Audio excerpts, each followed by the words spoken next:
কথার ফুলঝুরি দিয়ে রাষ্ট্র চলে না, বিএনপির কাছেই নিরাপদ দেশের সার্বভৌমত্ব, বললেন তারেক রহমান। জরিপের ফলে হতাশ হয়ে নির্বাচন বানচালের ষড়যন্ত্রের শঙ্কা। ক্ষমতায় গেলে জাতীয় সরকার করবে জামায়াত, জরিপ প্রকৃত চিত্র তুলে ধরলে ভোট দরকার হতো না, বলছেন নেতারা। সংস্কারের আকাঙ্ক্ষা থেকে জনগণকে সরানোর চেষ্টা দেখছে এনসিপি। ৩০০ আসনেই বিচারিক হাকিম নিয়োগের অনুরোধ সিইসির, প্রধান বিচারপতির সঙ্গে সাক্ষাৎ, তফসিল ঘোষণার ভাষণ চূড়ান্ত, বুধবার বিটিভিতে রেকর্ড। জুলাই আন্দোলন দমনে সেফ হোমে নিয়ে নির্যাতন করে আওয়ামী লীগ, ট্রাইব্যুনালে হাসনাতের সাক্ষ্য। গুমের মামলায় শেখ হাসিনার অভিযোগ গঠনের আদেশ 14 ডিসেম্বর।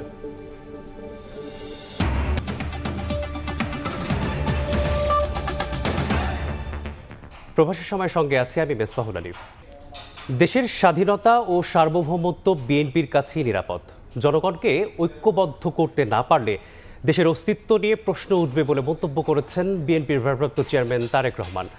কথার ফুলঝুরি দিয়ে রাষ্ট্র চলে না উল্লেখ করে তিনি বলেন, দেশ গড়ার পরিকল্পনা শুধু বিএনপিরই আছে, অন্য কারণেই। দেশ গড়ার কর্মসূচি নিয়ে সপ্তাহব্যাপী আয়োজনের তৃতীয় দিন রাজধানীর কৃষিবিদ ইনস্টিটিউশন মিলনায়তনে যুক্তরাজ্য থেকে ভার্চুয়ালি যুক্ত হন বিএনপির ভারপ্রাপ্ত চেয়ারম্যান তারেক রহমান। এ সময় তিনি বলেন, দুর্নীতির লাগাম টেনে ধরতে সক্ষম বিএনপি। আইন শৃঙ্খলা পরিস্থিতি নিয়ন্ত্রণে সহযোগিতায় নেতাকর্মীদের কঠোর হওয়ার নির্দেশ দেন বিএনপির ভারপ্রাপ্ত চেয়ারম্যান। কঠোর হস্তে আমরা দেশের স্বার্থে, দেশের মানুষের স্বার্থে আমরা যে কোনো মূল্যে দুর্নীতির লাগাম টেনে ধরতে হবে এবং দেশের আইন শৃঙ্খলাকে আমাদের ঠিক রাখতে হবে। দেশ গড়ার পরিকল্পনা জানিয়ে তারেক রহমান বলেন, কথার ফুলঝুরি দিয়ে মানুষের পেটে আহার যায় না। জনগণ চায় তাদের সমস্যা সমাধানে কারা প্রতিশ্রুতি বাস্তবায়ন করবে। কথার ফুল জুড়ে দিয়ে কর্মসংস্থান হয় না, কথার ফুল জুড়ে দিয়ে জনগণের অর্থের সংস্থান হয় না, কর্মসংস্থান হয় না।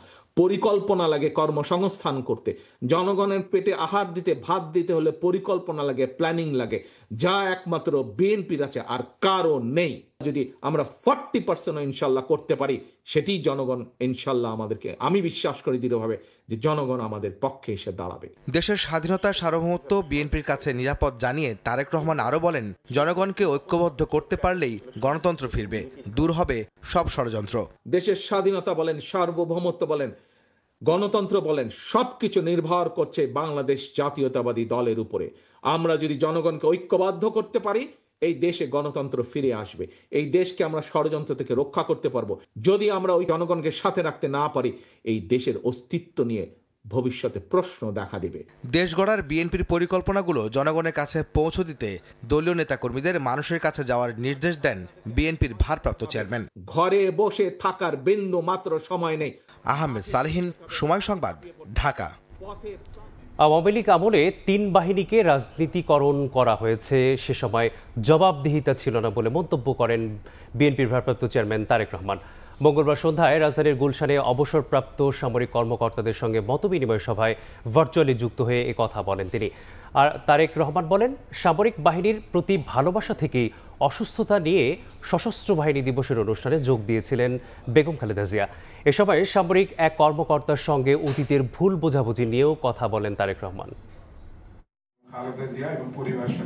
বৃহস্পতিবার রাজধানীর গুলশানে অবসরপ্রাপ্ত সামরিক কর্মকর্তাদের সঙ্গে মতবিনিময় সভায় ভার্চুয়ালি যুক্ত হন বিএনপির ভারপ্রাপ্ত চেয়ারম্যান তারেক রহমান। এ সময় এক সামরিক কর্মকর্তাকে সভায় দেখতে পেয়ে অতীতের ভুল বোঝাবুঝির জন্য প্রকাশ্যে ক্ষমা চান তিনি। আমি অনেকদিন চেষ্টা করেছি আপনাকে রিচ করার জন্য, একটু এক্সপ্রেস অ্যাপোলজি।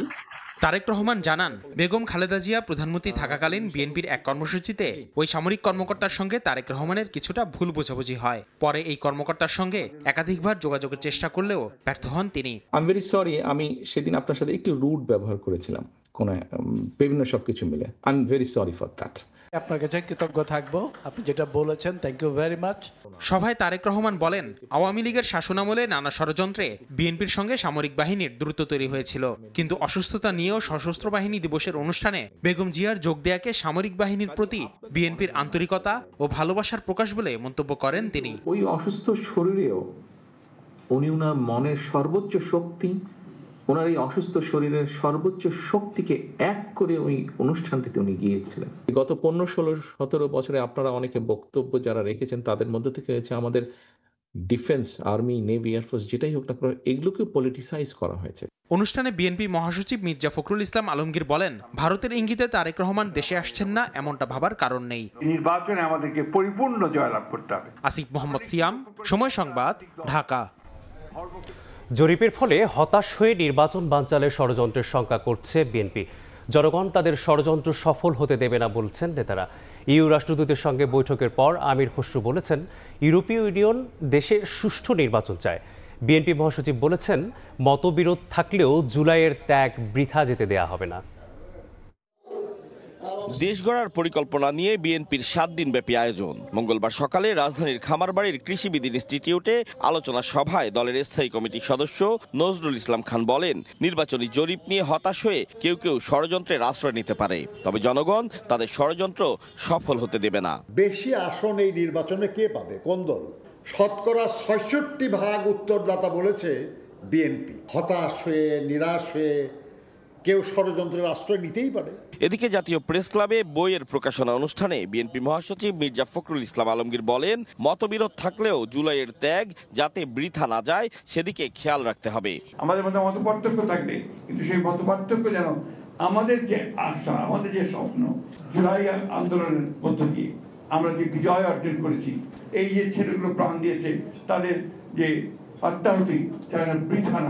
এদিকে বিকেলে গুলশানে ইইউ রাষ্ট্রদূতের বাসভবনে যান বিএনপির মহাসচিব মির্জা ফখরুল ইসলাম আলমগীরের নেতৃত্বে 3 সদস্যের প্রতিনিধি দল। বৈঠক শেষে স্থায়ী কমিটির সদস্য আমির খসরু মাহমুদ চৌধুরী বলেন, দেশের গণতন্ত্রে উত্তরণের পথ যেন মসৃণ থাকে সেটি চায় ইইউ। সবাই তো চাচ্ছে একটা ভালো নির্বাচনের মাধ্যমে যত দ্রুত সম্ভব বাংলাদেশের ডেমোক্রেটিক অর্ডার ফিরে আসুক। উগ্রতার একটা প্রবণতা কোনো জায়গায় দেখা যাচ্ছে, কিছু জায়গাতে আমরা দেখতে পাচ্ছি উগ্রতা, এবং ওই জায়গাটাতে কিছু কনসার্ন তো আছে সবারই। দ্রুত নির্বাচনের মাধ্যমে ক্ষমতা হস্তান্তরের আশা ইউরোপীয় ইউনিয়নের।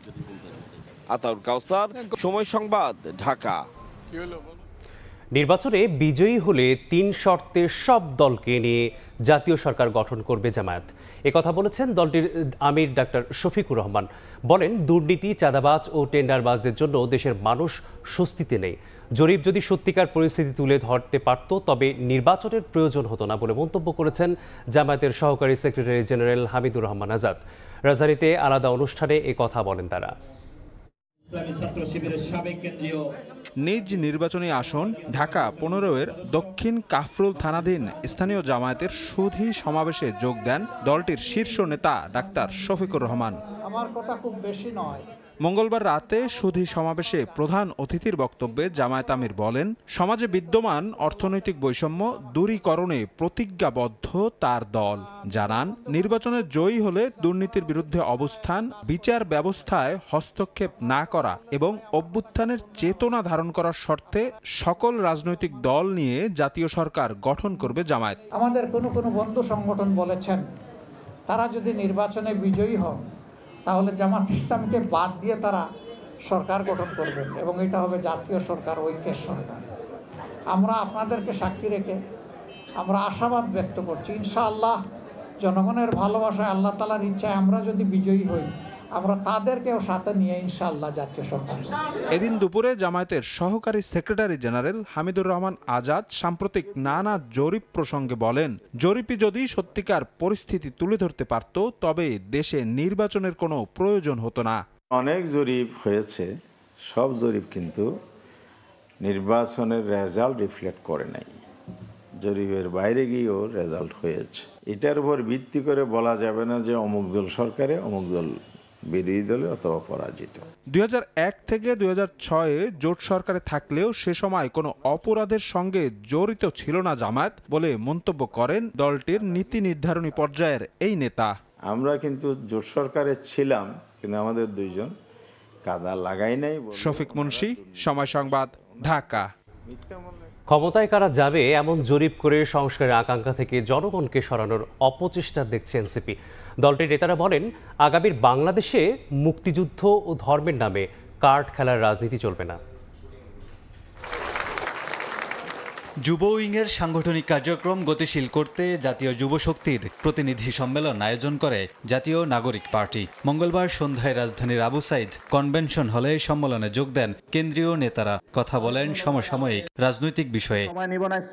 সম্মেলনে এনসিপির মুখ্য সংগঠক নাসিরুদ্দিন পাটোয়ারি বলেন, আগামীর বাংলাদেশে মুক্তিযুদ্ধ ও ধর্মের নামে কাঠ খেলার রাজনীতি চলবে না। পাশাপাশি যারা চাঁদাবাজি করছেন, রাজনীতিতে তাদের কোনো ঠাঁই হবে না। যারা মুক্তিযুদ্ধের কাঠ খেলে রাজনীতি করছে, যারা ধর্মীয় কাঠ খেলে রাজনীতি করছে, আমরা তাদেরকে স্পষ্ট বার্তায় বলেছি, বাংলাদেশে আগামী রাজনীতি চলবে সংস্কারের রাজনীতি। ক্ষমতা কারা পাবে বা না পাবে সেসব নিয়ে জরিপ করে সংস্কারের আকাঙ্ক্ষা থেকে মানুষকে দূরে রাখা যাবে না বলে মন্তব্য করেন দলটির সদস্য সচিব আক্তার হোসেন। বলেন, নির্বাচনের লক্ষ্য হওয়া উচিত সংস্কারের। যে নির্বাচন 26 সালে অনুষ্ঠিত হবে, এই নির্বাচনের একমাত্র এজেন্ডা হওয়ার কথা ছিল সংস্কার, কিন্তু নানাভাবে এই নির্বাচনটাকে একটা শোডাউনের নির্বাচনে পরিণত করা হয়েছে। এদিন ঠাকুরগাঁওয়ে এক অনুষ্ঠানে দলটির উত্তরাঞ্চলের মুখ্য সংগঠক সার্জিস আলম মন্তব্য করেন, ফ্যাসিস্টের দোসরদের নির্বাচনে অংশ নেয়ার সুযোগ দিয়ে অভ্যুত্থানের সঙ্গে প্রতারণা করেছে ইসি। যারা এতদিন আওয়ামী লীগকে লালন পালন করা, সুযোগ সুবিধা দেওয়া, সামগ্রিক কাজগুলো করেছে, আমরা মনে করি আওয়ামী লীগ যা তারাও তা। সো তাদের অবশ্যই বিচারের আওতায় নিয়ে আসা উচিত এবং নির্বাচন কমিশন এই জায়গায় জুলাই অভ্যুত্থানের আকাঙ্ক্ষার সাথে স্পষ্ট প্রতারণা করছে। এনসিপি কোনোভাবেই নির্বাচন কমিশনের এমন কার্যক্রমকে সমর্থন করে না বলেও সাফ জানান সার্জিস আলম। এটা এনসিপি কোনোভাবেই তাদের জায়গা থেকে। কামরুল হাসান, সময় সংবাদ, ঢাকা। বুধবার বঙ্গভবনে রাষ্ট্রপতির সঙ্গে সাক্ষাতের পর যে কোনো সময় তফসিল ঘোষণা করবেন প্রধান নির্বাচন কমিশনার। মঙ্গলবার দুপুরে প্রধান বিচারপতির সঙ্গে সৌজন্য সাক্ষাৎ করেছেন প্রধান নির্বাচন কমিশনার। তফসিল ঘোষণার সঙ্গে সঙ্গে 300 আসনেই বিচারিক হাকিম নিয়োগের অনুরোধ করেছেন সিইসি। চলছে ডিসেম্বরের দ্বিতীয় সপ্তাহ। ফেব্রুয়ারির ভোটের প্রস্তুতি নিতে ব্যস্ত নির্বাচন কমিশন।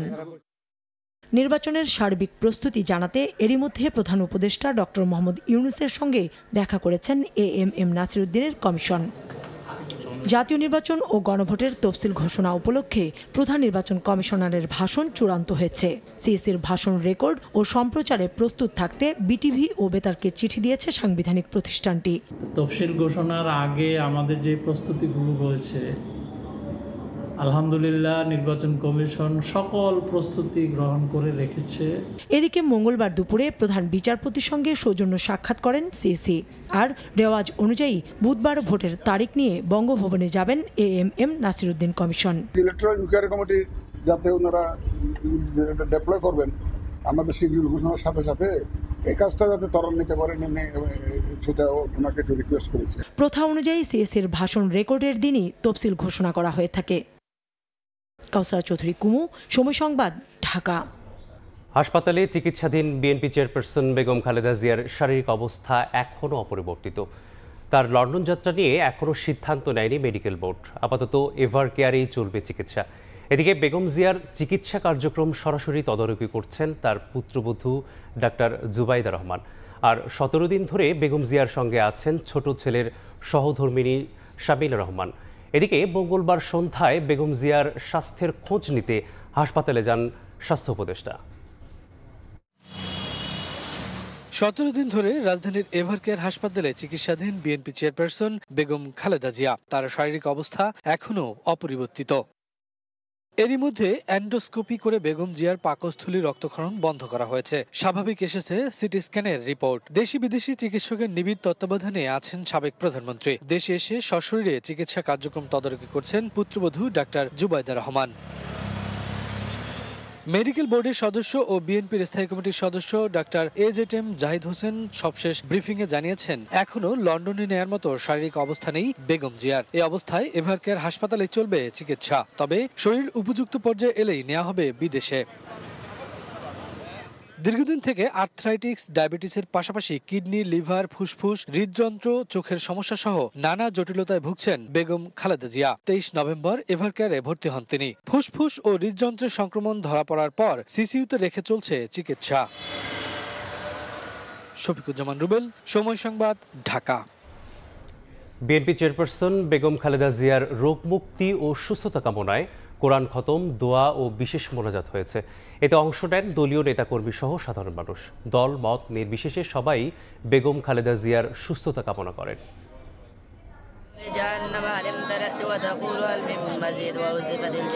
বিএনপি চেয়ারপারসন ও সাবেক প্রধানমন্ত্রী বেগম খালেদা জিয়ার রোগমুক্তি কামনায় বিভিন্ন স্থানে কোরআন খতম, দোয়া ও বিশেষ মোনাজাতের আয়োজন করা হয়। অংশ নেন বিএনপি নেতাকর্মী সহ সাধারণ মানুষ। মঙ্গলবার সকালে ময়মনসিংহের গৌরীপুরে উপজেলা বিএনপি অঙ্গ ও সহযোগী সংগঠনের উদ্যোগে শতবার কোরআন খতম দেয়া হয়। অংশ নেন 1000 হাফেজ, মাদ্রাসা শিক্ষক ও শিক্ষার্থী। পরে করা হয় বিশেষ দোয়া মোনাজাত। বেগম খালেদা জিয়ার সুস্থতা কামনায় ব্রাহ্মণবাড়িয়ায় জেলা বিএনপির আয়োজনে অনুষ্ঠিত হয় দোয়া মাহফিল। ফেব্রুয়ারির যে নির্বাচন, সেই নির্বাচনে আমরা দেশনেত্রী বেগম খালেদা জিয়ার নেতৃত্বে আমরা সেই নির্বাচনে অংশগ্রহণ করতে চাই।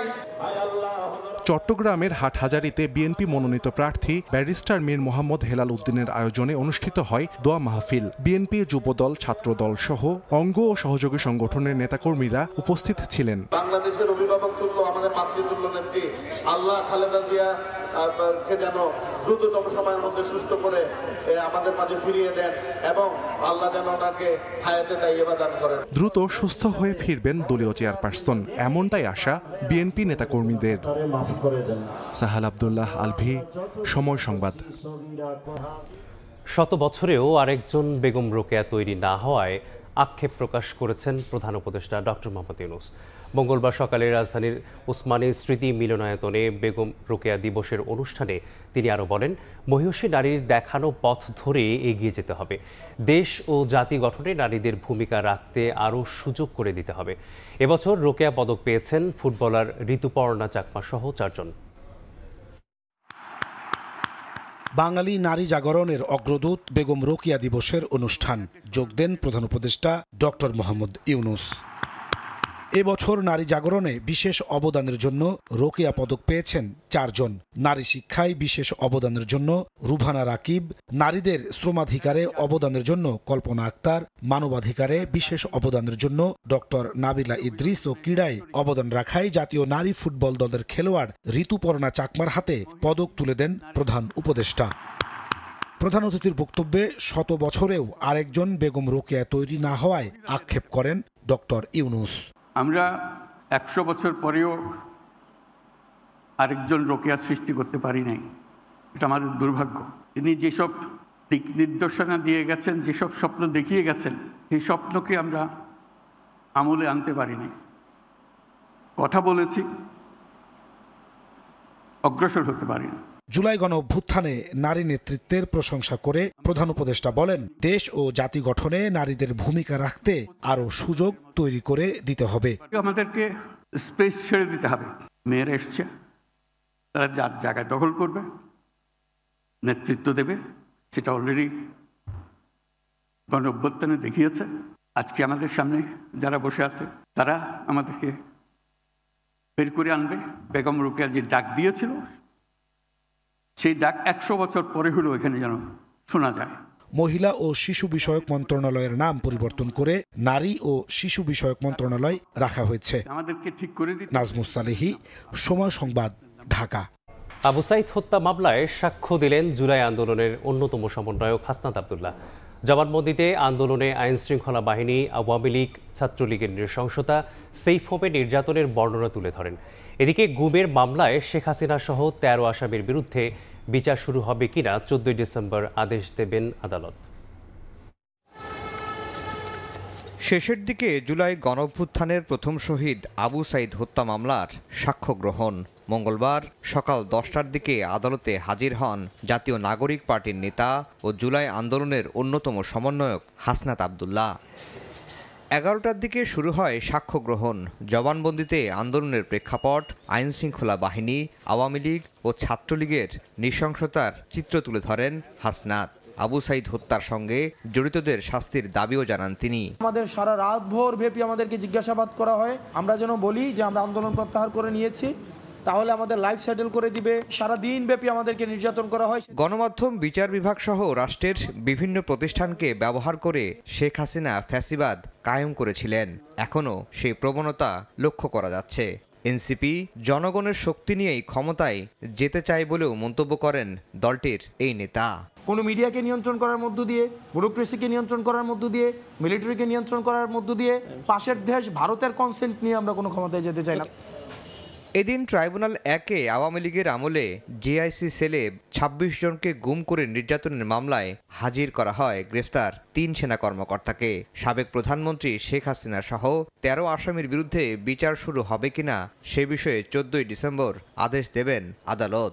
তদন্ত আদালত আর্মি করে ৮ জনকে আসামি পাইলেন, আর এই তদন্ত করে ফর্মাল চার্জে 2 জনকে পাইলেন না, এই কারণে আমি ডিফেক্টিভ বলেছি মাননীয় ট্রাইব্যুনালে। ১৩ জন আসামির প্রত্যেকের বিরুদ্ধে সরাসরি সম্পৃক্ততার অভিযোগ রয়েছে, যেটা আমরা কোর্টে চার্জের আকারে সাবমিট করেছি, এবং আমাদের যে ৩৯ জন সাক্ষী রয়েছেন এই সাক্ষী যখন কোর্টের সামনে আসবেন এবং অন্যান্য যে সমস্ত ডকুমেন্ট উপস্থাপিত হবে তখন এটা দিনের আলোর মতো পরিষ্কার হয়ে যাবে। আসামিদের বিরুদ্ধে ২০১৫ সালের ২২ অক্টোবর থেকে ২০২৪ সালের ৫ আগস্ট পর্যন্ত সময়ে ২৬ জনকে গুম, অপহরণ, নির্যাতনের সুনির্দিষ্ট ৫টি অভিযোগ এনেছে প্রসিকিউশন। আফজাল হোসেন, সময় সংবাদ, ঢাকা। জুলাই অভ্যুত্থানে অজ্ঞাত শহীদদের পরিচয় শনাক্তে রায়ের বাজারে তৃতীয় দিনের মরদেহ উত্তোলন শেষ হয়েছে। মঙ্গলবার সকাল ৯টা থেকে বিকেল ৪টা পর্যন্ত চলে কার্যক্রম। সিআইডি ও বিদেশি ফরেনসিক টিম ২ দিনে ৬ মরদেহ উত্তোলন, ময়নাতদন্ত এবং ডিএনএ নমুনা সংগ্রহ করেছে। এ নিয়ে গত ৩ দিনে ১২ জনের মরদেহ উত্তোলন করা হয়েছে। রাজধানীর রায়ের বাজার কবরস্থানে জুলাই গণঅভ্যুত্থানে শহীদ হওয়া অজ্ঞাতনামা ১১৪ জনের মরদেহ উত্তোলনের কাজ গত রোববার শুরু করেছে সিআইডি। ঢাকা জেলা প্রশাসন, পুলিশ ও ঢাকা উত্তর সিটি কর্পোরেশন সহ সহায়তা করছে আর্জেন্টাইন ফরেনসিক বিশেষজ্ঞ ডাক্তার লুইস ফন্ডেব্রিডার ও জাতিসংঘের মানবাধিকার কমিশন। আদালতের নির্দেশে আন্তর্জাতিক প্রোটোকল মেনে শহীদদের মৃতদেহ উত্তোলন করা হচ্ছে বলে জানিয়েছে সিআইডি। মঙ্গলবার সকালে শুরু হয়েছে তৃতীয় দিনের কার্যক্রম। মরদেহগুলো প্রথমে কবর থেকে উঠিয়ে ময়নাতদন্তের পর ডিএনএ নমুনা সংগ্রহ করে ফের ধর্মীয় রীতি মেনে দাফন করা হচ্ছে বলে জানিয়েছে সিআইডি। দাঁত এবং হাড় আমরা ডিএনএ আলামত হিসাবে আমরা সংগ্রহ করেছি। এই ডিএনএর সাথে তাদের ডিএনএ ম্যাচ করে যদি পরিচয় শনাক্ত হয় তাদেরকে আমরা ডেড বডিগুলো দিয়ে দিব।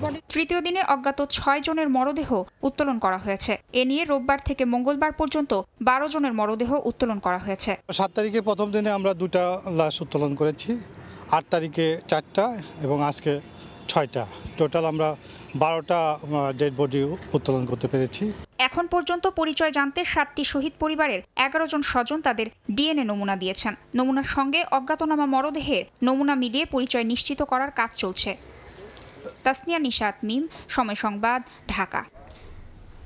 আইনি প্রণয়নের ক্ষেত্রে অন্তর্বর্তী সরকার গোপনীয়তার আশ্রয় নিয়েছে বলে মন্তব্য করেছেন টিআইবির নির্বাহী পরিচালক ডক্টর ইফতেখারুজ্জামান। সংস্কারের পক্ষে আমলাতন্ত্র প্রধান বাধা বলে মনে করেন তিনি। দুর্নীতি বিষয়ক অনুসন্ধানী সাংবাদিকতা পুরস্কার বিতরণী অনুষ্ঠানে টিআইবি জানায়, দেশের গণমাধ্যম কখনোই পূর্ণ স্বাধীনতা ভোগ করতে পারেনি। 1971 থেকে 2025 সাল নানা পট পরিবর্তনের মধ্য দিয়ে গিয়েছে বাংলাদেশ। তবে বরাবরই প্রশ্নবিদ্ধ হয়েছে গণমাধ্যমের স্বাধীনতা। ট্রান্সপারেন্সি ইন্টারন্যাশনাল বাংলাদেশ টিআইবি বলছে, 24-এর গণ অভ্যুত্থান পরবর্তী সময়ে গণমাধ্যম যে স্বাধীনতা প্রত্যাশা করেছিল, বাস্তবতা চলছে ভিন্ন পথে। মঙ্গলবার সকালে রাজধানীর ধানমন্ডিতে দেশের গণমাধ্যম পরিস্থিতি নিয়ে আলোচনা ও দুর্নীতি বিষয়ক অনুসন্ধানী সাংবাদিকতা পুরস্কার অনুষ্ঠানে টিআইবি জানায়, দীর্ঘ 54 বছরে কখনোই পূর্ণ স্বাধীনতা ভোগ করতে পারেনি গণমাধ্যম। দেয়া হয় গণমাধ্যম সংস্কার কমিশনের সুপারিশ বাস্তবায়নের তাগিদ। কর্তৃত্ববাদের পতনের পরও মানুষের যে পারসেপশন গণমাধ্যমের স্বাধীনতা নিয়ে, সেটি আসলে খুব বড় ধরনের পরিবর্তন ঘটেছে এমনটা বলা যাবে না। তাদের চাওয়া হচ্ছে আমাদের সমালোচনা করা যাবে না। গণমাধ্যমের যে পরিবর্তনগুলো আসলো, এটা কিন্তু গণমাধ্যমের লোকরাই করছে। কার্টুনের ফ্যাক্ট চেকিং হচ্ছে, স্যাটার পেজের বিরুদ্ধে মামলা হচ্ছে। আমলাতন্ত্রকে সংস্কারের পক্ষে সবচেয়ে বড় বাধা উল্লেখ করে টিআইবির নির্বাহী পরিচালক জানান, প্রতিটি আইন প্রণয়নের ক্ষেত্রে গোপনীয়তার আশ্রয় নিয়েছে অন্তর্বর্তী সরকার। জানান, দুদক সংস্কার কমিশনের প্রধান হওয়া সত্ত্বেও অধ্যাদেশের খসড়া পেয়েছেন অন্য মাধ্যম থেকে। এই পর্যন্ত 8 থেকে 10টি অডিয়েন্সের সাথে আমি সম্পৃক্ত হতে পেরেছি। অন্তর্বর্তীকালীন সরকারও কিন্তু গোপনীয়তার আশ্রয় নিয়েছে প্রায় প্রতিটা ক্ষেত্রে। আমরা যত সংস্কারের কথা বলি না কেন, বাংলাদেশের সংস্কার তখনই যতটুকুই হবে যতটুকু বাংলাদেশের আমলাতন্ত্র চায়। এবছর 4টি ক্যাটাগরিতে 3টি প্রতিবেদন ও একটি প্রামাণ্যচিত্র টিআইবির দুর্নীতি বিষয়ক অনুসন্ধানী সাংবাদিকতা পুরস্কার পেয়েছে। জিনাতারা যশোয়া, সময় সংবাদ, ঢাকা। দুর্নীতিবাজ ও অর্থ পাচারকারীদের কারাগারে রাখলেই হবে না, সামাজিকভাবেও ঘৃণা করতে হবে। আন্তর্জাতিক দুর্নীতি বিরোধী দিবসের আলোচনায় এ কথা বলেন অর্থ উপদেষ্টা সালেউদ্দিন আহমেদ। দুদক চেয়ারম্যান বলেছেন, দুর্নীতিবাজ ও চাঁদাবাজদের ভোটের মাঠে প্রত্যাখ্যান করলে কমে আসবে দুর্নীতি। নানা কর্মসূচির মধ্য দিয়ে আন্তর্জাতিক দুর্নীতি বিরোধী দিবস পালন করেছে দুর্নীতি দমন কমিশন দুদক। মঙ্গলবার সকালে সেগুনবাগিচায় পতাকা উত্তোলন ও বেলুন উড়িয়ে উদ্বোধনের পর দুর্নীতির বিরুদ্ধে গণসচেতনতায় মানববন্ধন করে সংস্থাটি। এতে অংশ নেয় সরকারি বেসরকারি বিভিন্ন প্রতিষ্ঠানের কর্মকর্তা কর্মচারীরা। নেতিবাচক দিক পরে শিল্পকলা একাডেমিতে আলোচনা সভায় অর্থ উপদেষ্টা ডক্টর সালেহউদ্দিন আহমেদ বলেন, রাজনীতিবিদরা ঠিক থাকলে সমাজে পচন ধরবে না। এই যে হাজার হাজার কোটি টাকা নিয়ে গেল, তাদের শাস্তি কি দেবেন?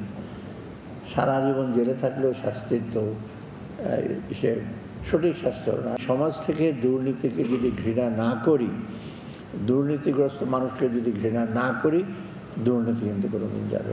নির্বাচনে কালো টাকা ছড়াছড়ি ও দুর্নীতিবাজদের লাগাম টেনে ধরতে হবে উল্লেখ করে সাধারণ মানুষকে সচেতন হওয়ার আহ্বান জানান দুদক চেয়ারম্যান।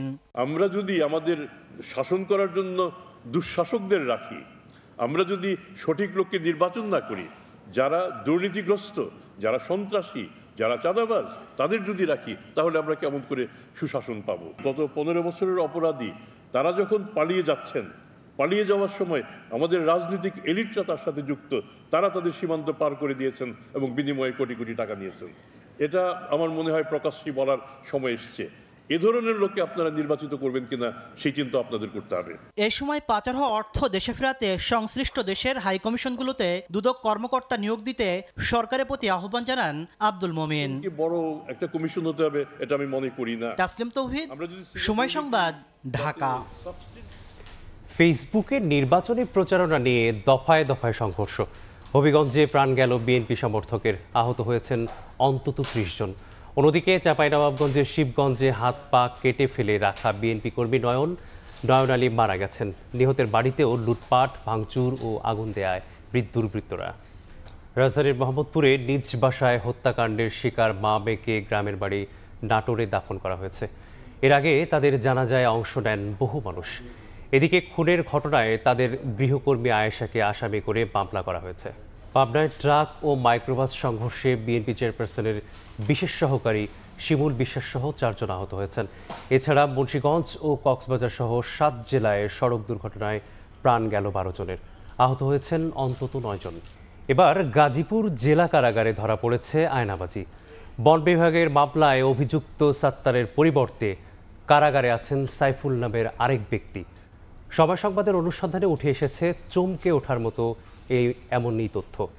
বিষয়টি তড়িঘড়ি করে আদালতকে চিঠি লিখে জানিয়েছে কারা কর্তৃপক্ষ। জুনায়েদ রুবেলের ছবিতে মেহেদি হাসানের রিপোর্ট। গাজীপুরের কালিয়াকৈর উপজেলার ফুলবাড়িয়া রেঞ্জ অফিস। গেল 9 সেপ্টেম্বর এই এলাকার বন থেকে সরকারি গাছ কাটার সময় হাতে নাতে কয়েকজনকে আটক করেন বন কর্মকর্তারা। পরে দেশীয় অস্ত্রের মুখে পিছু হটলেও জড়িতদের বিরুদ্ধে মামলা করে বন বিভাগ। এ ঘটনার 3 মাস পর গত 7 ডিসেম্বর আদালতে হাজিরা দেয় প্রধান আসামি সাত্তার মিয়া। অভিযোগ আমলে নিয়ে তাকে কারাগারে পাঠান বিচারক। কিন্তু সময় সংবাদের অনুসন্ধান বলছে, যে সাত্তারের থাকার কথা কারাগারে, তিনি দিব্যি ঘুরে বেড়াচ্ছেন নিজ এলাকাতেই। যদিও আদালতের নথি বলছে এই মুহূর্তে তার থাকার কথা গাজীপুর জেলা কারাগারে। সাত্তার যদি নিজ এলাকায় স্বাভাবিকভাবে ঘুরে বেড়ান, তবে সাত্তার পরিচয়ে যে কারাগারে রয়েছেন তিনি আসলে কে? আবার আদালত, পুলিশ, কারা কর্তৃপক্ষ সব কিছু পেরিয়ে ভিন্ন একজন ব্যক্তি সাত্তার পরিচয়ে কীভাবেই বা প্রবেশ করলেন এই জেলা কারাগারে? জেলে থাকা ব্যক্তির প্রকৃত পরিচয় সাইফুল ইসলাম। তাহলে সাত্তার পরিচয়ে কিভাবে কারাগারে সাইফুল? জানতে চাইলে তড়িঘড়ি করে আদালতকে অসঙ্গতির বিষয়টি জানিয়ে চিঠি পাঠান জেল সুপার। আমরা তাকে জিজ্ঞাসাবাদ করি, সে প্রথমে স্বীকার করলো, পরে আবার সে অস্বীকার করার চেষ্টা করে। তার নাম সাইফুল। তার ফিঙ্গারপ্রিন্ট দেওয়ার সাথে সাথে যে ডাটাটা এসছে সেটা সাত্তারের নয়। আয়নাবাজির এই অদ্ভুত ঘটনা সম্পর্কে জানতে বারবার যোগাযোগ করেও সাড়া মেলেনি প্রকৃত আসামি সাত্তারের আইনজীবী শ্যামল সরকারের। লোভ দেখাইয়া ওরা খাড়া করাইছে, দেশে আটকাইয়া, মানে আহার সময় খালি বেতনটা উঠাই নেব। গাজীপুর কারা কর্তৃপক্ষের তথ্য মতে গত 1 মাসে এমন প্রক্সি হাজিরা ও জেল খাটার 3টি ঘটনা শনাক্ত করা হয়েছে। মেহেদী হাসান, সময় সংবাদ, গাজীপুর। মাদারীপুরে স্কুল থেকে বাড়ি ফেরার পথে তুলে নিয়ে 6 বছরের শিশুকে ধর্ষণের অভিযোগ উঠেছে কাঠমিস্ত্রির বিরুদ্ধে। গুরুতর অবস্থায় ভুক্তভোগীকে ভর্তি করা হয়েছে সদর হাসপাতালে। ঘটনা জানাজানি হলে অভিযুক্তকে গণপিটুনি দিয়ে পুলিশে দিয়েছে এলাকাবাসী। মাদারীপুরে হাসপাতালের বাথরুম থেকে উদ্ধার হওয়া নবজাতক খুঁজে পেল নতুন ঠিকানা। ঠাঁই হয়েছে সিঙ্গাপুর প্রবাসীর ঘরে। 35টি আবেদন যাচাই বাছাই শেষে 3.5 লাখ টাকা বন্ডে নিঃসন্তান দম্পতির হাতে তুলে দেওয়া হয় শিশুটিকে। দত্তক নিয়ে বাবা মা খুশি। সৌরবিদ্যুতের 12 প্রকল্পের অনুমোদন দিল ক্রয় সংক্রান্ত উপদেষ্টা কমিটি। এর মাধ্যমে 918 মেগাওয়াট বিদ্যুৎ উৎপাদন হবে। যারা সরকারের সৌর বিদ্যুৎ প্রকল্প বাধাগ্রস্ত করছে তাদের বিরুদ্ধে ব্যবস্থা নেওয়া হবে বলে জানান বিদ্যুৎ ও জ্বালানি উপদেষ্টা। একই সময়ে অর্থ উপদেষ্টা জানান কঠোর মুদ্রানীতি নিয়ে বাজার নিয়ন্ত্রণ করা সম্ভব নয়। আসছে রমজানে তাই পণ্য আমদানিতে শিথিল অবস্থানে সরকার। বাংলাদেশে মোট বিদ্যুৎ চাহিদার প্রায় 5 থেকে 6% পূরণ করে সৌরবিদ্যুৎ। যদিও 2040 সালের মধ্যে 30% নবায়নযোগ্য জ্বালানির লক্ষ্যমাত্রা রয়েছে সরকারের, যার প্রধান উৎস সৌরশক্তি।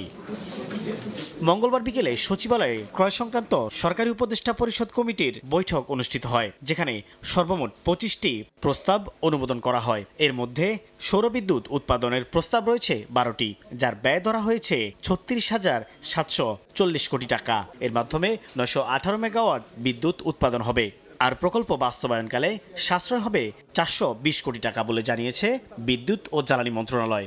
আর সরকারের এই উদ্যোগ বাস্তবায়নের পথে কেউ বাধা দিলে কঠোর ব্যবস্থা নেয়ার হুঁশিয়ারি দিয়েছেন উপদেষ্টা। দুর্নীতিমুক্ত প্রক্রিয়া যাচ্ছে এবং আপনারা দেখছেন যে এই 12টা প্রকল্পেই কেবলমাত্র 420 কোটি টাকা বাৎসরিক সাশ্রয় হবে। তো এইটার ব্যাপারে আমরা যাতে কেউ এটাকে বাধাগ্রস্ত করতে না পারে। এ সময় অর্থ উপদেষ্টা জানান মুদ্রানীতি দিয়ে বাজার নিয়ন্ত্রণ করা সম্ভব নয়। জাতীয় নির্বাচন যথাসময়ে বই বিতরণে কোনো প্রভাব ফেলবে না বলেও জানান তিনি। আশা করি পাঠ্যপুস্তকগুলো এবার যথাসময়ে পাবো। মূল্যস্ফীতি একটা জিনিস যে শুধু মনিটারি পলিসি টাইট করে ইন্টারেস্ট টাইট করে হয় না, সাপ্লাই সাইডটা অনেক ভেরি ইম্পর্টেন্ট। অনুমোদন দেয়া 25টি প্রস্তাব বাস্তবায়নে মোট 41,839 কোটি টাকার বেশি ব্যয় হবে বলে জানিয়েছে অর্থ মন্ত্রণালয়। সাইফুল ইসলাম, সময় সংবাদ, ঢাকা। খেলাপি ঋণ আদায়ে অগ্রগতি ছাড়া কোনো ব্যাংকের কর্মকর্তা কর্মচারীরা এখন থেকে উৎসাহ বোনাস নিতে পারবেন না। মঙ্গলবার ব্যাংক কোম্পানি আইনের ক্ষমতা বলে কেন্দ্রীয় ব্যাংক এই নির্দেশনা জারি করেছে। একই সঙ্গে ব্যাংকগুলোকে আয় ব্যয় হিসাবের পর প্রকৃত মুনাফা দেখাতে হবে। তবে পুরনো বা পুঞ্জীভূত মুনাফা থেকে কোনো ধরনের বোনাস দিতে পারবে না ব্যাংকগুলো। তফসিলভুক্ত সকল ব্যাংকের জন্য জারি করা নির্দেশনায় বলা হয়, ব্যাংকগুলোর যে মূলধন সংরক্ষণের বিধান রয়েছে তা পূরণ করতে হবে ব্যাংকগুলোকে। বাংলাদেশ ব্যাংক জানায়, বর্তমান আর্থিক খাতের পরিস্থিতি পর্যালোচনায় ব্যাংকগুলোতে কর্মীদের জন্য চলমান প্রণোদনা, বোনাস দেওয়ার চর্চা, সুশাসন ও সুদক্ষ ব্যাংকিং ব্যবস্থাপনার জন্য সামঞ্জস্যপূর্ণ নয় বলে মনে করেন বাংলাদেশ ব্যাংক।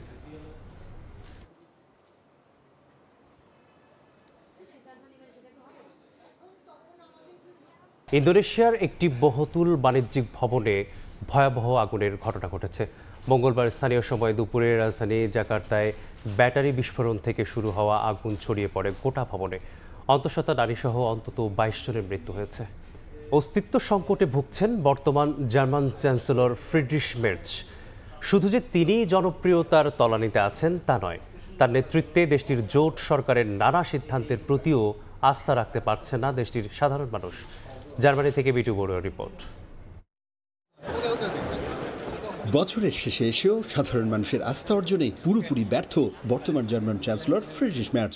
সাম্প্রতিক সময়ে করা বেশ কয়েকটি জার্মান গণমাধ্যম, সরকারি ও বেসরকারি নানা জরিপ বলছে শতকরা মাত্র 23% মানুষ চ্যান্সেলর মের্জের উপর আস্থা রাখলেও 77% মানুষ মনে করছে মেড ইন জার্মানিকে আরও টেকসই ও শক্তিশালী করতে চ্যান্সেলর মের্জ পুরোপুরি ব্যর্থ হয়েছেন। শুধু তাই নয়, দেশটির সাধারণ জনগণকে দেওয়া নির্বাচনী প্রতিশ্রুতি রক্ষায় তাঁর নেতৃত্বে ক্ষমতাসীন রাজনৈতিক দল সিডিইউ ও এসপিডি জোট সরকারের উল্লেখযোগ্য কোনো সাফল্য নেই। এ কারণে দেশটির 70% সাধারণ মানুষ মনে করেন মের্জ সরকার জনগণকে বুঝতে অক্ষমতার পরিচয় দিয়েছে। দেশটির অর্থনীতিবিদরা বলছেন গাড়ি শিল্পে ক্রমবর্ধমান ধস, ভঙ্গুর অর্থনীতি, তরুণদের সামরিক বাহিনীতে যোগদানে, প্রশ্নপত্র পূরণে বাধ্যবাধকতা, সামরিক ব্যয় বাড়ানো, রাশিয়া ইউক্রেন যুদ্ধের সমাধান খুঁজতে ব্যর্থ হওয়া, আন্তর্জাতিক রাজনীতিতে প্রভাব বিস্তার করতে না পারা এবং দেশটির জীবনযাত্রার ব্যয় বেড়ে যাওয়ার মতো নানা সমস্যার সমাধানে কার্যকরী পদক্ষেপ নিতে না পারার কারণেই সবচেয়ে কম জনপ্রিয় ব্যক্তিতে রূপান্তরিত হয়েছেন চ্যান্সেলর মের্জ। এদিকে নির্বাচনী অঙ্গীকার পূরণ করতে না পারা, জনগণের উপর অহেতুক ঋণের বোঝা চাপিয়ে দেওয়া সহ সাধারণ মানুষের ব্যয়ভার বেড়ে যাওয়াকে ৭০ বছর বয়সী চ্যান্সেলরের অযোগ্যতার পরিচয় বলছে দেশটির প্রধান বিরোধী দল অল্টারনেটিভ ফর ডয়েচল্যান্ডের শীর্ষ নেতারা। ফ্রিডরিশ ম্যার্চের আগে জার্মানিতে আরও ৯ জন চ্যান্সেলর বেশ নিষ্ঠার সাথে দায়িত্ব পালন করলেও জনপ্রিয়তার এমন ভগ্নদশা কারোরই হয়নি।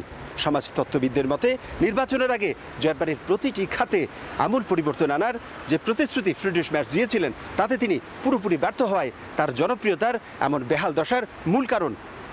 জার্মানি থেকে বিটু বড়ুয়া, সময় সংবাদ। সংযুক্ত আরব আমিরাতে নির্বাচন কমিশন ঘোষিত পোস্টাল ভোট নিয়ে প্রবাসীদের মাঝে প্রচারণা শুরু করেছে বাংলাদেশ মিশন। স্থানীয় সময়ে সোমবার দুবাইয়ে বাংলাদেশ কনসুলেটে প্রবাসী বাংলাদেশ কমিউনিটি ও স্থানীয় গণমাধ্যম কর্মীদের নিয়ে প্রচারণা অনুষ্ঠানের আয়োজন করে মিশন কর্তৃপক্ষ। অনুষ্ঠানে পোস্টাল ব্যালট নিয়ে নানা জটিলতা ও প্রশ্ন ওঠে। রেজিস্ট্রেশন সহজ করতে বাংলাদেশ মিশনের পক্ষ থেকে একটি সহায়তা ডেস্ক চালুর দাবি জানান প্রবাসীরা। এদিকে ত্রয়োদশ জাতীয় সংসদ নির্বাচনকে সামনে রেখে প্রবাসী বাংলাদেশিদের সক্রিয় অংশগ্রহণ নিশ্চিত করতে কুয়েত বাংলাদেশ দূতাবাসে মতবিনিময় সভার আয়োজন করা হয়। মঙ্গলবার সভায় পোস্টাল ভোট বিডি মোবাইল অ্যাপের মাধ্যমে বিদেশ থেকে ভোট দেওয়ার বিষয়ে দিক নির্দেশনা দেওয়া হয়। প্রবাসীদের ভোটদান প্রক্রিয়া যেন স্বচ্ছ ও নিরাপদ হয় সে বিষয়ে দূতাবাস সর্বোচ্চ সহায়তার আশ্বাস দিয়েছে। কুয়েতে নিযুক্ত বাংলাদেশের রাষ্ট্রদূত মেজর জেনারেল সৈয়দ তারেক হোসেনের সভাপতিত্বে কুয়েত প্রবাসী বাংলাদেশিরা অনুষ্ঠানে অংশ নেন। এবার স্টেডিয়ামের মাটি চোর ধরতে তদন্ত কমিটি গঠন করল বিসিবি। পূর্বাঞ্চল স্টেডিয়ামে প্রায় ১৩,০০০ সেপটিক মাটির খোঁজ পাওয়া যাচ্ছে না। আছে মাটির মান নিয়েও প্রশ্ন। সরজমিনে এই ভেন্যু পরিদর্শন করেছে গ্রাউন্ডস ডিপার্টমেন্ট। শুধু পূর্বাঞ্চলই নয়, দেশের আরও বিভিন্ন স্টেডিয়ামে এমন মাটি চুরির ঘটনা ঘটেছে বলে জানান বিসিবি পরিচালক আসিফ আকবর। দায়িত্ব পাওয়ার পর থেকে একের পর এক তদন্ত কমিটি তৈরি করে যাচ্ছে আমিনুল ইসলামের বোর্ড। কখনো ফিক্সিং, কখনো নারী কেলেঙ্কারি। এবার মাটি চোর ধরতে ৩ সদস্যের তদন্ত কমিটি গঠন করতে যাচ্ছে গ্রাউন্ডস কমিটি। পূর্বাঞ্চল স্টেডিয়াম ঘিরে আগে থেকেই চলছে দুদকের তদন্ত কার্যক্রম। এবার উঠে এলো উইকেটের মাটি চুরির ঘটনা। ২০,০০০ সেপটিক মাটি কেনা হলেও মাটি আছে ৭,৫০০ মাত্র। আছে গুণগত মান নিয়েও প্রশ্ন। গ্রাউন্ডস কমিটির চেয়ারম্যান দায় চাপালেন আগের বোর্ডের ওপর। ২০,০০০ সেপটি মাটির পরিমাণের ইয়ে ছিল, কিন্তু যখন আমাদের মেজারমেন্ট করা দেখা যাচ্ছে যে অলমোস্ট ৭,৫০০ মতো পাওয়া গেছে। তো এটা পড়েছে কি পরে নাই, বা কে সাইন করেছে কে করে, এই পুরো জিনিসটাকে দেখতে হবে। এবং এটা একদমই আমি মনে করি স্বচ্ছ একটা এনকোয়ারি কমিটি করতে হবে, যেন একদম পুরো জিনিসটা সিনারিওটা বেরিয়ে আসে কারা কারার মধ্যে জড়িত। তদন্ত কমিটিটা করবো নিউট্রাল একটা তদন্ত কমিটি, যেখানে কিনা হয়তো ১-২ জন আমাদের ডিরেক্টর থাকবেন এবং বাইরের ১-২ জন যারা কিনা হয়তো গোয়েন্দা সংস্থার মানুষ। আমি মানে ফিল করি যে এমন কিছু মানুষ রাখবো যে মানুষরা হয়তো এই ধরনের কাজগুলো করে অভ্যস্ত। এর আগে দফায় দফায় নানানভাবে বাজেট বরাদ্দের পরেও আলোর মুখ দেখেনি পূর্বাঞ্চলের এই ভেন্যু। স্রেফ নকশা করেই মোটা অঙ্কের টাকা নিয়ে গেছে অস্ট্রেলিয়ান একটি প্রতিষ্ঠান। কখনো নৌকার আদলে স্টেডিয়াম, আবার কখনো বায়োমেকানিক্যাল ল্যাব তৈরির কথার ভিড়ে এখন পর্যন্ত একটা ইটও বসেনি এখানে। শুধুমাত্র এই পূর্বাঞ্চল নয়, ঢাকার বাইরের ভেন্যুগুলোতেও চলছে মাটি চুরির ঘটনা। সরেজমিনে দেখে এমন হতাশার কথাই জানালেন বিসিবির পরিচালক আসিফ আকবর। বান্দরবান স্টেডিয়াম থেকে মাটি নিয়ে গেছিল, তো পরবর্তীতে আমরা বিসিবি থেকে ওদের জন্য একটা অনুদান পাঠানো হয়েছে যেন তারা টার্ফ তৈরি করতে পারে, খেলাটা শুরু করতে পারে এবং প্র্যাকটিস ফ্যাসিলিটিস যেন সৃষ্টি হয়। আগামী মৌসুমের আগে অন্তত অনুশীলনের জন্য হলেও পূর্বাঞ্চল স্টেডিয়াম সচল করার অঙ্গীকার করেন নবগঠিত গ্রাউন্ডস কমিটি।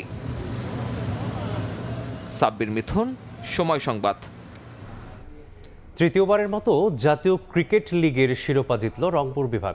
বরিশাল ও সিলেট বিভাগের ম্যাচ ড্র হওয়ায় নিশ্চিত হয় আকবর আলীর দলের শিরোপা।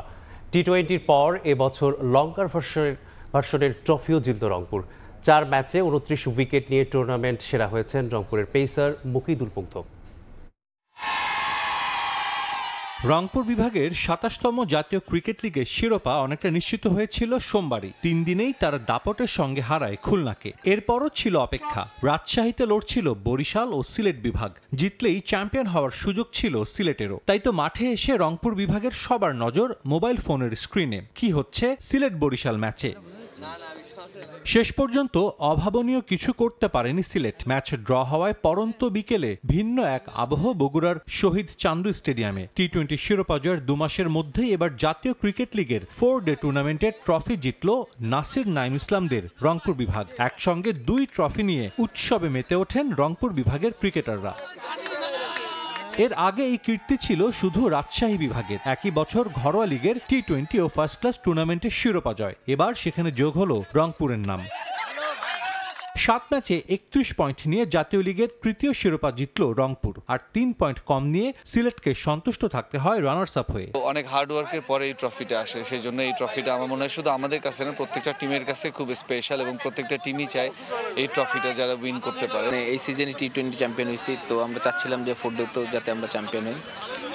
যদি 1-ডেটা হইতো তাহলে আর একটু ভালো হইতো, যে তাহলে 3টা ফরম্যাটে হয়তো বা আমরা চ্যাম্পিয়ন হওয়ার চেষ্টা করতাম। আকবর আলীর জন্য এই বছরটা বিশেষ হয়ে থাকবে। লাল সবুজদের হয়ে এশিয়া কাপ রাইজিং স্টার্স টুর্নামেন্টে দলকে শিরোপা জেতাতে না পারলেও রংপুরের হয়ে জিতেছেন 2 শিরোপা। যুব বিশ্বকাপ জয়ী অধিনায়কের জন্য যা বিশেষ। আপনি যত ট্রফি জিতেন না কেন, প্রত্যেকবারই আপনার চ্যাম্পিয়নশিপের জন্য একদম আপনি নতুনভাবে এক্সাইটেড থাকেন। তো সেম এক্সাইটমেন্ট কাজ করছে। প্রত্যেকটা প্লেয়ার যেভাবে কমিটমেন্ট শো করছে টিমের প্রতি, তো এটারই ফল আসলে। ওভারঅল আমরা এজ এ গ্রুপ খুব ভালো পারফর্ম করি, তো সেটাই আসলে কন্টিনিউ করে যেতে চাবো। 7 রাউন্ডের খেলায় মাত্র 4টিতে একাদশে ছিলেন পেসার মুকিদুল মুগ্ধ। রংপুরের শিরোপা জয়ের অন্যতম নায়ক এই পেসার। 8 ইনিংসে 13 গড়ে তুলে নিয়েছেন 29 উইকেট। সর্বোচ্চ উইকেট শিকারীর তালিকায় 2য় স্থানে আছেন মুগ্ধ। জিতেছেন টুর্নামেন্ট সেরার পুরস্কারও। নিজের টিমের জন্য করতে পারলে অনেক ভালো লাগে। তো এটা আমার first man of the tournament. আমি অনেক লাকি বলবো নিজেকে। আর আমি টিমের জন্য যেহেতু করতে পারছি, এই জন্য সব থেকে ভালো লাগতেছে আমার। চ্যাম্পিয়ন হয়ে প্রাইজ মানি হিসেবে 30 লাখ টাকা পেয়েছে রংপুর বিভাগ। সাজিদ মুস্তাহিদ, সময় সংবাদ। এ পর্যায়ে শীর্ষ সংবাদগুলো জানিয়ে দিচ্ছি আরেকবার। কথার ফুলঝুরি দিয়ে রাষ্ট্র চলে না, বিএনপির কাছে নিরাপদ দেশের সার্বভৌমত্ব বললেন তারেক রহমান। জরিপের ফলে হতাশ হয়ে নির্বাচন বানচালে ষড়যন্ত্রের শঙ্কা। ক্ষমতায় গেলে জাতীয় সরকার করবে জামায়াত। জরিপ প্রকৃত চিত্র তুলে ধরলে ভোট দরকার হতো না বলছেন নেতারা। সংস্কারের আকাঙ্ক্ষা থেকে জনগণকে সরানোর চেষ্টা দেখছে এনসিপি।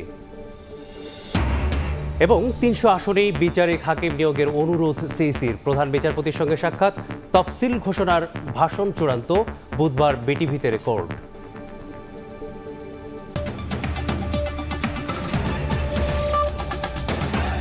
এই ছিল প্রবাসী সময়ে। সঙ্গেই থাকুন সময়ের।